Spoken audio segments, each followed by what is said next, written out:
Maka pendeta itu pun berkata, wahai anakku, demi Allah aku tidak tahu ada seorang manusia pun yang masih menjalankan ajaran yang kami jalankan ini, sehingga aku memerintahkanmu untuk mendatanginya.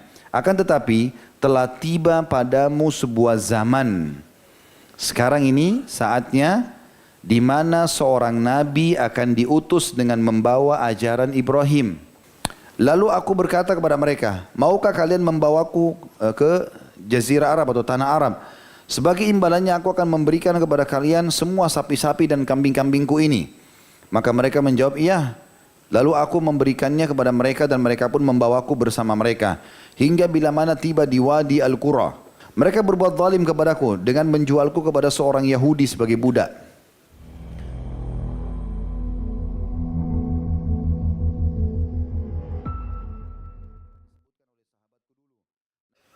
Pada hari ini teman-teman kita akan bahas seorang sosok yang luar biasa dalam mencari kebenaran. Luar biasa kalau saya katakan. Karena kisahnya itu jalan hidupnya semuanya dalam mencari kebenaran. Dan komitmen konsisten sampai meninggal dengan itu. Sampai diberikan julukan Salman Al-Farisi radhiyallahu anhu atau Salman Al-Khair. Salman yang penuh dengan kebaikan. Ya, yang merupakan ide dialah yang memunculkan ya, ide keluarnya atau digalinya parit. Yang akhirnya 10.000 pasukan Ahzab tidak jadi menyerang Madinah dan selamat. Dan berapa banyak pahala yang dipanen radhiyallahu dari ide ini. Tapi yang jelas cukup banyak keutamaan yang lain selain daripada hanya sekedar ide menggali parit. Tapi bagaimana kita bisa melihat keteguhan beliau dalam mempertahankan agama ini sampai meninggal dunia. Bahkan menjadi ulamanya para sahabat.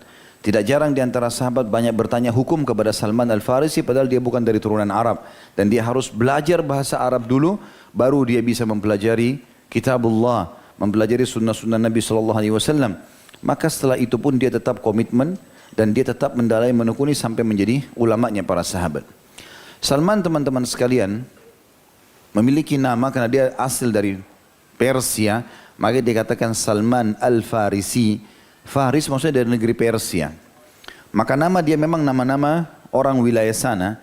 Disebutkan nasabnya adalah Mabah bin Mudkhashan bin Mausilan atau Musilan bin Bahbuzan bin Fairuz bin Sahar al-Isfahan. Al-Isfahan ini nama wilayah Asfahan, ada wilayah Persia. Dan dia dikenal dengan Salman Al-Khair atau Salman Al-Farisi. Dan julukannya adalah Abu Abdullah. Beliau memiliki istri yang masyhur dua. Walaupun ada beberapa referensi yang menyebutkan ada 4 orang istri yang lalu dalam hidupnya. Tapi ada kemungkinan istri yang lain ini adalah di masa dulu sebelum masuk Islam. Dan tidak ikut dengan beliau. Tapi istri yang dalam Islam disebutkan ada 2 adalah Bukhairah Al-Kindiyah dari suku Kindi. Dan ini Allah karunia beliau 2 orang anak. Anaknya Abdullah dan Muhammad. Makanya julukannya Abu Abdullah. Dan istri yang lain adalah Zainab binti Hudair. Dan dari istri yang kedua ini nggak disebutkan beliau punya anak. 2 istri yang lain ya, disebutkan oleh sebagian ahli sejarah adalah dari orang-orang yang zaman Persia pada saat masih menyembah api. Ada juga yang mengatakan salah satunya jadi penyembah api dulu dan kemudian yang lainnya itu adalah dari orang-orang Nasrani di negeri Syam pada saat dia masih beragama Nasrani. Dan ada anaknya 1 di Persia dan ada anaknya 1 di negeri Syam.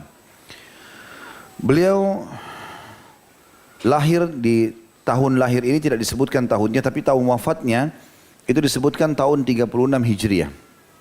Tentu khilaf di antara ulama tentang umurnya. Ya. Kalau kita baca di buku-buku, kadang-kadang mungkin kita sempat kaget melihat ya, karena ada sebagian buku menukil cukup jauh umurnya. Ada yang mengatakan umur Salman mencapai 350 tahun. Ada juga yang mengatakan 250 tahun. Termasuk Imam Adz-Dzahabi rahimahullah pernah menyebutkan itu.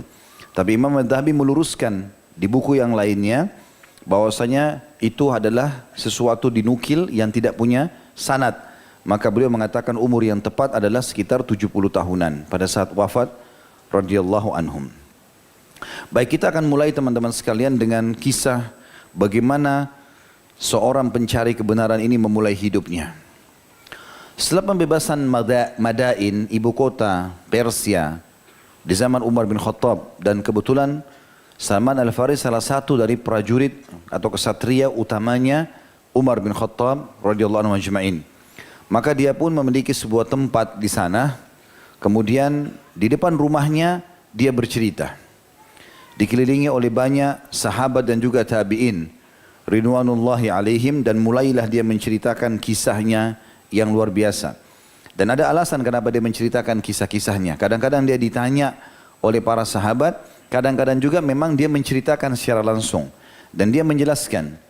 Di antara kisah atau riwayat yang akan kita sebutkan nanti adalah riwayat yang diceritakan Salman Al-Farisi kepada sahabat Nabi yang lain, Abdullah bin Abbas radhiyallahu anhu majma'in.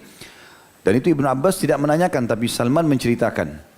Dan beliau mengatakan kepada Ibnu Abbas, ketahuilah aku pernah menceritakan kisah ini kepada Nabi SAW, dan beliau menyuruh aku menceritakan kepada orang-orang. Dan beliau suka cerita ini diceritakan. Karena memang cerita ini cukup unik. Tidak ada sahabat yang melalui masa hidup seperti Salman Al-Farisi radhiyallahu anhu majma'in yang dalam mencari kebenaran, khusus masalah mencari kebenaran. Saya akan bacakan riwayatnya cukup panjang, tapi memang perlu kita ketahui masalah ini.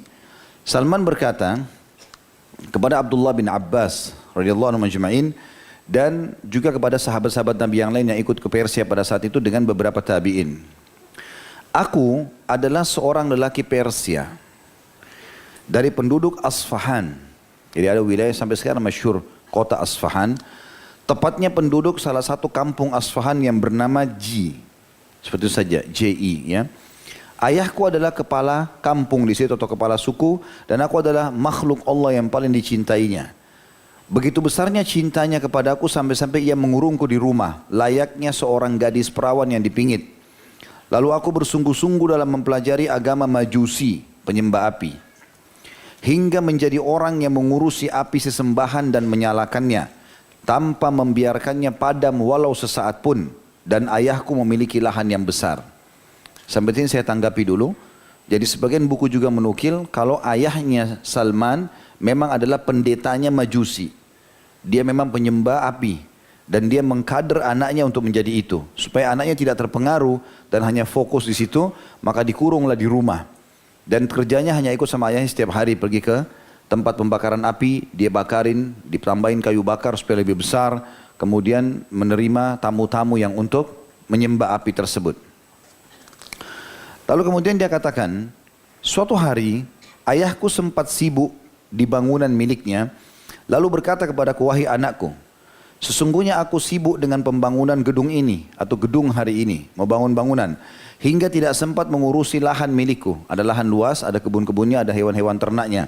Pergilah ke sana, tengoklah. Pertama kali ayahnya Salman suruh Salman keluar. Biasanya cuma ke tempat lain. Biasanya cuma dari rumah ke tempat sembahan api. Itu saja kerjanya. Dikawasi sama ayahnya ketat sekali. Dari pagi keluar ditemani terus sampai pulang lagi ke rumah ditemani terus. Baru kali itu pertama kali dia dibolehkan oleh ayahnya untuk menengok lahan. Ya. Lalu ia menyuruhku mengurusi sebagian apa yang diinginkannya di sana. Kemudian aku pergi menuju lahan miliknya itu. Lalu aku sempat melintasi sebelum tiba di lahan itu salah satu gereja milik orang-orang Nasrani. Di dalamnya aku mendengarkan suara mereka yang sedang melakukan ritual ibadah. Aku tidak tahu apa yang dilakukan oleh orang-orang itu, ya, atau di luar rumahku. Karena ayahku biasa mengurungku dalam rumah.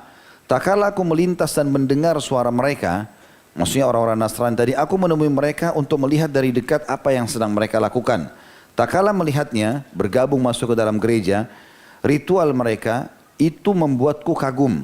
Lalu aku tertarik dengan urusan mereka itu dan berkata pada diriku, demi Allah, waktu itu sebenarnya ini dia diceritakan setelah Islam. Zaman dulu dia mengatakan demi Tuhan, ya. Dia menganggap api Tuhannya. Ini lebih baik dari agama yang kami peluk. Ya. Demi Tuhan aku tidak meninggalkan mereka hingga matahari terbenam. Ya, tapi Salman Al-Farisi karena seorang Islam dia mengatakan demi Allah aku tidak tinggalkan gereja pada saat itu sampai matahari terbenam. Dari pagi mereka ritual sampai malam. Aku tidak mendatangi lahan milik ayahku, namun sebaliknya aku masuk ke dalam gereja dan bertanya, dari mana asal agama ini? Mereka menjawab, dari negeri Syam. Nah, negeri Syam 4 negara, sekarang Jordania, Palestina, Lebanon dan Syria. Dulu Syam. Kemudian aku kembali menemui ayahku, sementara ia telah mengirim orang untuk mencari aku. Aku telah membuatnya sibuk hingga ia meninggalkan seluruh pekerjaannya. Maksudnya gara-gara Salman hilang jejak, maka ayahnya sibuk dan mencarinya. Tak kala datang menemuinya, ia berkata, duhai anakku, dari mana saja engkau?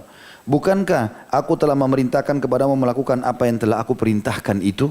Kan aku suruh kamu ke lahan, urusin dan itu. Kenapa kamu buat yang lainnya? Lalu aku berkata, wahai ayahanda, aku melintasi orang-orang yang melakukan ritual ibadah di gereja. Aku tertarik melihat apa yang mereka lakukan dalam agama mereka. Demi Tuhan, aku masih di tengah-tengah mereka hingga matahari terbenam. Ya. Ia berkata, duhai Ananda, tidak ada kebaikan pada agama itu. Agamamu dan agama nenek moyangmu itu lebih baik darinya. Aku berkata, sekali-kali tidak. Demi Tuhan, ia adalah lebih baik dari agama kita. Ya. Jadi pada saat itu, perlu juga diketahui orang-orang penyembah majusi ini, kerjanya datang ke dekat api, kemudian mereka melemparkan sesuatu ke dalam api sebagai korban, apa saja, hewan hidup lah, uang lah, emas, pokoknya mereka begitu ritualnya. Lalu kadang-kadang mereka mengelilingi api tersebut, lalu kemudian mereka memberikan sesuatu pada pendeta, lalu mereka pulang. Seperti itulah. Dan tidak ada sesuatu yang mereka rasa ini apa, tidak ada bekas keimanannya. Ya, tidak jelas Tuhan ini siapa, apalagi api tersebut setiap hari harus ditambah kayu bakar supaya membesar. Kalau tidak maka dia akan padam dengan sendirinya. Dan itu yang dianggap Tuhan. Makanya Salman radhiyallahu anhu mengatakan agama mereka lebih baik daripada agama kita. Gitu. Kata Salman, lanjutannya adalah, lalu ayah mengkhawatirkanku akan lari pergi ke gereja itu lagi. Maka ia mengikat kakiku, kemudian mengurungku di rumahnya. Aku mengutus seseorang untuk menemui orang-orang Nasrani itu. Lalu aku berpesan kepada mereka, bila ada rombongan pedagang Nasrani datang dari negeri Syam, beritahukanlah kepadaku tentang mereka. Lalu datanglah rombongan pedagang Nasrani dari negeri Syam kepada mereka. Maksudnya datang ke Persia tadi, Asfahan. Kemudian mereka mengabarkan kepadaku tentang rombongan itu. Lalu aku berpesan lagi, bila orang-orang itu sudah menuntaskan urusan mereka dan ingin pulang ke negeri mereka, tolong kabarkan kepadaku. Maka tak kala orang-orang pedagang tadi akan pulang, mereka memberitahukan kepadaku tentang hal itu. Maka aku pun melepaskan rantai besi dari kakiku, kemudian aku pergi bersama mereka hingga aku tiba di negeri Syam. Jadi sampai sini cerita tentang bagaimana dia dulu menyembah api sama ayahnya, dan akhirnya dia meninggalkan rumah ayahnya untuk mencari kebenaran yang sedang dia rasakan. Dia ingin mencari apa nih, mana yang lebih baik, seperti itulah. Maka akhirnya dia pun ikut dengan kafilah dagang, dan zaman dulu orang selalu cuma ikuti kafilah dagang saja.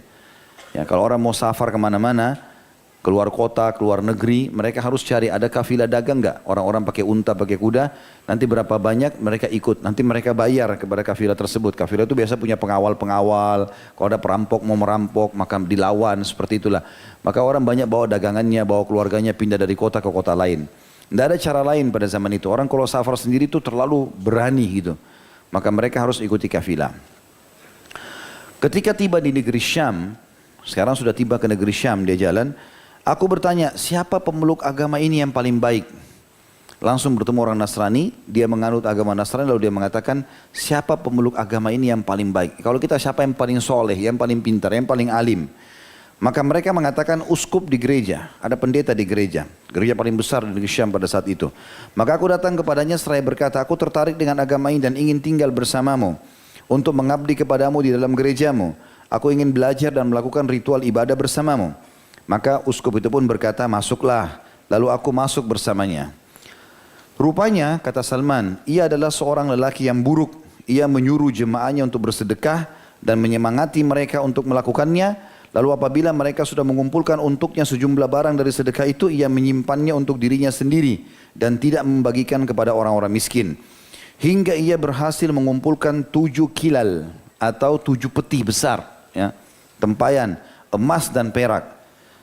Lalu aku benar-benar membencinya, kata Salman, setelah melihat apa yang dilakukannya. Kemudian ia pun mati, si uskup tadi mati. Ketika orang-orang Nasrani berkumpul untuk menguburkannya, aku berkata kepada mereka, sesungguhnya orang ini adalah orang yang buruk. Ia menyuruh kalian bersedekah dan menyemangati kalian, lalu bila kalian sudah telah mengumpulkan, lalu kemudian pada saat kalian telah mengumpulkan harta kalian, ia menyimpannya untuk dirinya sendiri dan tidak memberikan sedikit pun kepada orang-orang miskin. Maka para jemaahnya di situ mengatakan, dari mana kamu tahu tentang itu? Kata Salman, aku akan menunjukkan kepada kalian di mana harta itu disimpan. Lalu mereka berkata, tolong tunjukkan kepada kami. Lalu aku menunjukkan kepada mereka lokasinya. Kemudian mereka keluar dari tempat tersebut, mereka mengeluarkan dari tempat sembunyian tersebut sebanyak 7 kilal atau 7 peti emas dan perak. Tak kala melihat hal tersebut, mereka mengenal uang-uang mereka dan harta mereka. Mereka berkata, demi Allah sekali-kali kami tidak akan menguburkannya. Lalu mereka menyalipnya dan melemparinya dengan batu. Di sini juga sebuah pelajaran penting ya. Bagaimana memang Salman radhiyallahu anhu fitrahnya sebelum masuk Islam sudah bersih. Sekarang dia sebagai pengawal uskup, gitu kan? Dia seperti pengawal pendeta. Dia bisa saja cuma dia yang tahu tempat penyimpanan harta itu. Dia bisa mengambil, pendeta itu mati tanpa sempat menikmatinya. Dia bisa membawa lari dan seterusnya. Orang tidak ada yang tahu. Tapi kejujuran membawanya pada hal tersebut. Dia pun mengatakan ada di sini, ambillah ini punya kalian. Dia tidak minta sedikit pun. Setelah itu, orang-orang mendatangkan pendeta lain dan mengangkatnya untuk menggantikan uskup tersebut. Aku belum pernah melihat seorang lelaki yang melakukan ritual sepanjang hari. Di sini terjemahan sebenarnya dikatakan ibadah 5 waktu. Nah, ibadah 5 waktu, soal 5 waktu itu dalam Islam. Orang-orang Nasrani mereka dikatakan ibadah sepanjang waktu ya. Yang menurutku lebih baik darinya, dari orang yang pertama yang jahat tadi. Atau lebih zuhud darinya terhadap kehidupan dunia. Atau lebih mencintai dan lebih mementingkan kehidupan akhirat darinya. Dari uskup yang pertama. Baik di siang maupun di malam hari. Karena itu aku amat mencintainya. Dengan kecintaan yang belum pernah aku berikan kepada orang lain sebelumnya. Lalu aku tinggal bersamanya untuk waktu yang cukup lama. Kemudian tibalah saat kematian menjemputnya. Jadi pendeta yang kedua sekarang juga mati.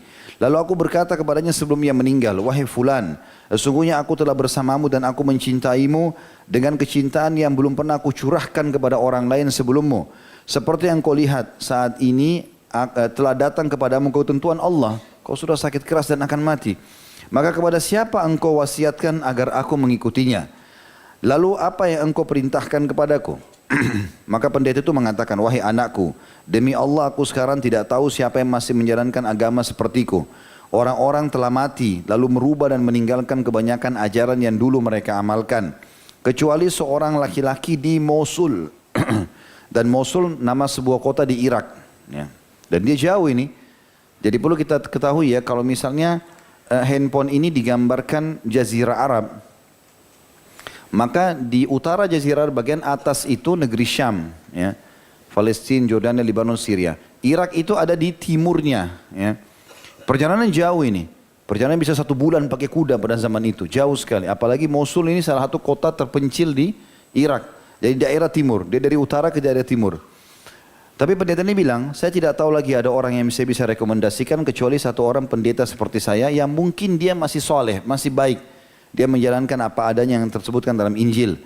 Di Mosul, maka temuilah dia. Ia masih mengamalkan apa yang aku amalkan.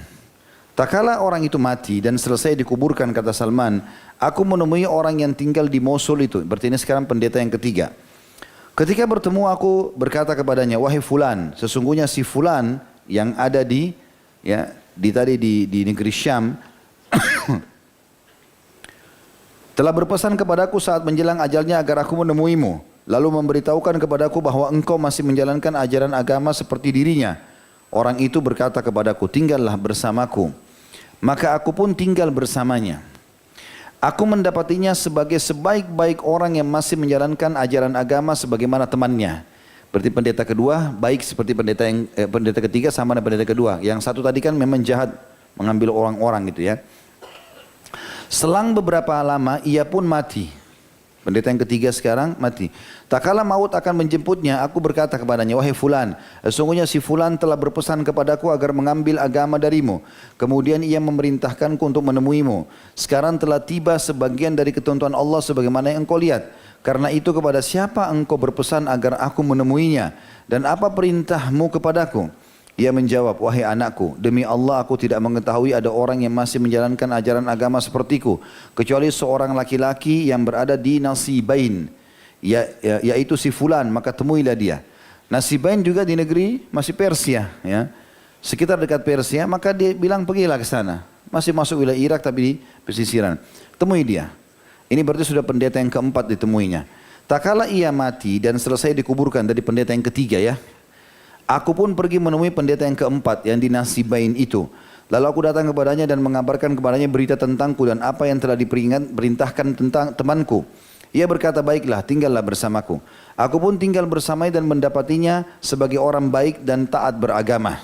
Jadi sudah 3 pendeta ditemui baik. Cuma 1 tadi yang pertama yang tidak baik. Sebagaimana kedua temannya, sungguh aku tinggal bersama sebaik-baik orang.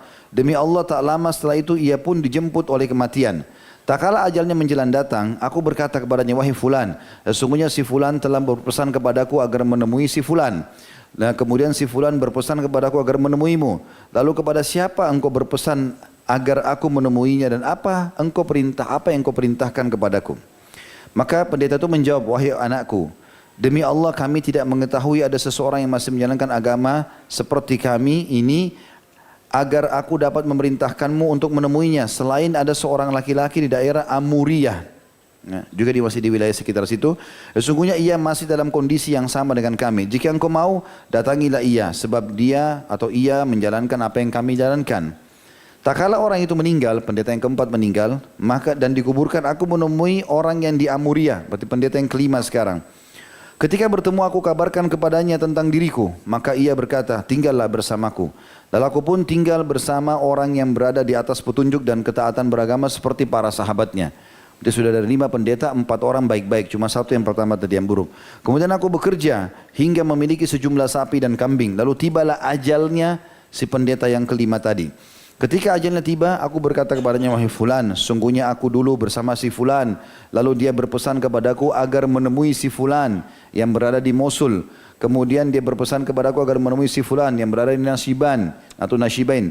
Setelah itu dia berpesan kepadaku untuk agar menemuimu. Maka kepada siapa lagi yang kau wasiatkan agar aku menemuinya dan apa yang kau perintahkan kepadaku? Maka pendeta itu pun berkata, wahai anakku, demi Allah aku tidak tahu ada seorang manusia pun yang masih menjalankan ajaran yang kami jalankan ini, sehingga aku memerintahkanmu untuk mendatanginya. Akan tetapi telah tiba padamu sebuah zaman. Sekarang ini saatnya di mana seorang nabi akan diutus dengan membawa ajaran Ibrahim. Ya. Ia akan muncul di tanah Arab, lalu hijrah ke tanah yang berada di antara Harratain atau 2 bukit berbatu, maksudnya Madinah. Yang di antara keduanya terdapat banyak pohon-pohon kurma. Ia memiliki tanda-tanda yang tidak tersembunyi, memakan dari harta pemberian atau hadiah dan tidak memakan dari harta sedekah. Di antara kedua bahunya ada khatam atau cap kenabian. Jika kamu mampu mendatangi negeri itu, maka lakukanlah. Kemudian ia mati dan dikuburkan, lalu aku tinggal di Amuriyah selama sekian lama. Sebagaimana yang Allah kehendaki. Jadi di sini dia tidak sebutkan berapa tahun semua histori hidupnya ini, tapi dia ceritakan secara umum. Kemudian melintaslah sejumlah pedagang dari Bani Kalb. Ini suku Arab yang ada di Mekah sebenarnya, gitu kan? Lalu aku berkata kepada mereka, maukah kalian membawaku ke Jazirah Arab atau tanah Arab? Sebagai imbalannya aku akan memberikan kepada kalian semua sapi-sapi dan kambing-kambingku ini. Maka mereka menjawab, iya. Lalu aku memberikannya kepada mereka dan mereka pun membawaku bersama mereka. Hingga bila mana tiba di Wadi Al-Qura. Jadi sudah lembah dekat dengan Mekah sebenarnya. Mereka berbuat zalim kepadaku dengan menjualku kepada seorang Yahudi sebagai budak. Maka aku pun berada di dalam kekuasaannya. Ketika melihat pohon-pohon kurma, aku berharap inilah negeri yang telah disebutkan oleh sahabatku dulu. Namun di dalam hati aku masih belum membenarkannya. Tak kala aku berada di sisi orang Yahudi itu, datang putra pamannya dari Bani Quraidah di Madinah. Jadi suku Yahudi Quraidah di Madinah yang memang nanti berkhianat ya, di perang Ahzab. Lalu ia membeliku darinya dan membawaku ke sana. Demi Allah, begitu aku melihatnya, maksudnya melihat Madinah, tahulah aku bahwa itu adalah Madinah. Dengan ciri yang disebutkan sahabatku dulu, maka tinggallah aku di sana. Jadi sampai sini selesai histori pertemuan dia sama para pendeta-pendeta. Ya, kita sudah ceritakan tadi histori dia bersama ayahnya dan menyalakan api. Kemudian histori dengan 5 orang pendeta. Pendeta terakhir mewasiatkan dia untuk mengimani risalah Nabi Muhammad SAW. Jadi kan? Kemudian sekarang kita masuk keberadaan beliau di Madinah. Tapi sekarang statusnya bukan orang bebas tapi seorang budak. Ya. Lalu Allah pun mengutus Rasulnya. Beliau tinggal di Mekah beberapa lama. Aku tidak mendengar tentangnya karena kesibukanku sebagai seorang budak. Kemudian beliau hijrah ke Madinah. Demi Allah, aku sedang berada di atas pucuk tandan pohon kurma milik majikanku karena tengah mengerjakan sebagian pekerjaan. Sementara ia sedang duduk, majikannya duduk di bawah pohon. Tak kala putra pamannya datang dan berdiri di hadapannya seraya berkata, orang Yahudi lain datang, sepupunya pemilik kebun itu mengatakan, semoga Allah memerangi Bani Kailah. Bani Kailah ini maksudnya orang Ansar, Aus dan Khazraj. Demi Allah mereka telah berkumpul di Kuba. Dipimpin seorang laki-laki yang datang kepada mereka dari Mekah, dia mengaku sebagai seorang nabi. Tak kala mendengarnya, aku gemetar, kata Salman, hingga aku mengira akan terjatuh menimpa majikanku. Lalu aku turun dari atas pohon kurma itu, kemudian bertanya kepada putra paman majikanku tersebut, apa yang engkau katakan? Apa yang engkau katakan? Maka marahlah majikanku hingga ia memukulku dengan keras, seraya berkata, apa urusanmu dengan masalah ini? Pergilah, lanjutkan pekerjaanmu. Aku berkata, tidak ada apa-apa, aku hanya sekedar nanya dan ingin memastikan apa yang dikatakannya tadi, maksudnya sepupumu ini.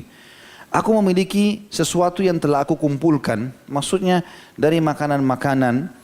Di sore hari aku mengambil lalu membawanya kepada Rasulullah SAW yang sedang berada di Kuba. Nabi sempat tinggal 2 hari di wilayah Kuba. Lalu aku menemui dan berkata kepada beliau, aku mendengar bahwa engkau adalah seorang yang saleh. Dan ada bersamamu sahabat-sahabatmu yang jauh dari kampung halamannya, lagi membutuhkan bantuan.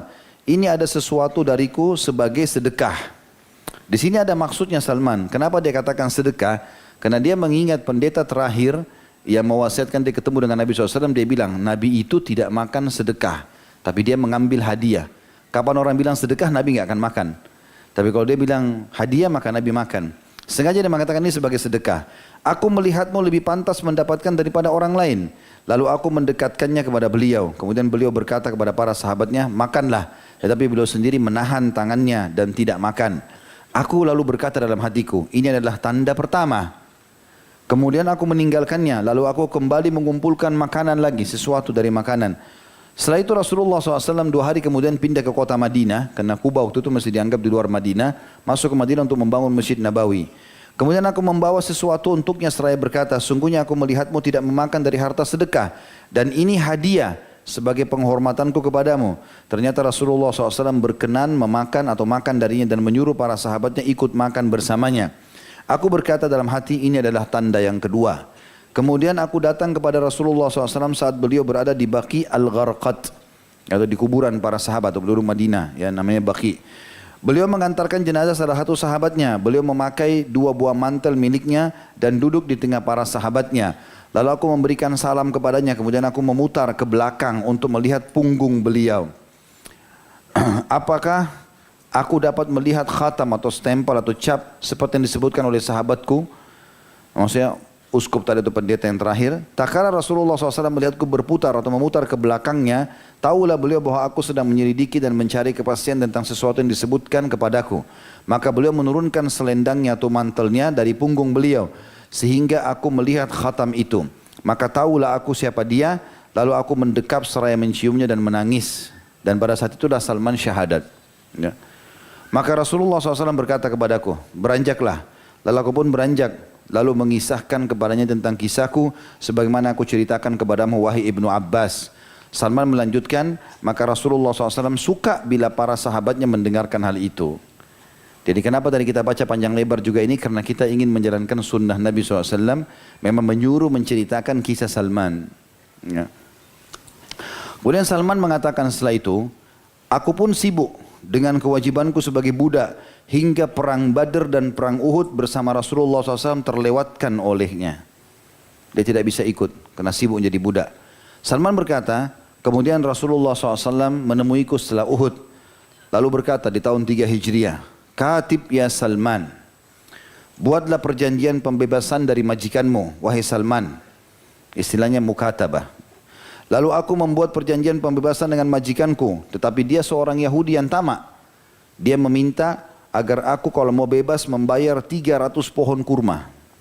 Ya, ini 1 pohon kurma mahal, 300 pohon kurma. Yang harus aku tanam untuknya. Jadi bukan pohon yang dikasih cuma begitu saja, harus ditanam, ditata sedemikian rupa yang siap untuk dipanen gitu. Dan juga Berikut pengairannya, harus siap dengan pengairannya, dan aku harus membayar 40 ukiyah. Ya, 40 ukiyah itu 1 ukiyah 127 gram emas. Kalau 40 ukiyah kurang lebih 5 kilo emas. Ya. Karena berarti sama 127 gram kali 40 kurang lebih 5080. Ya.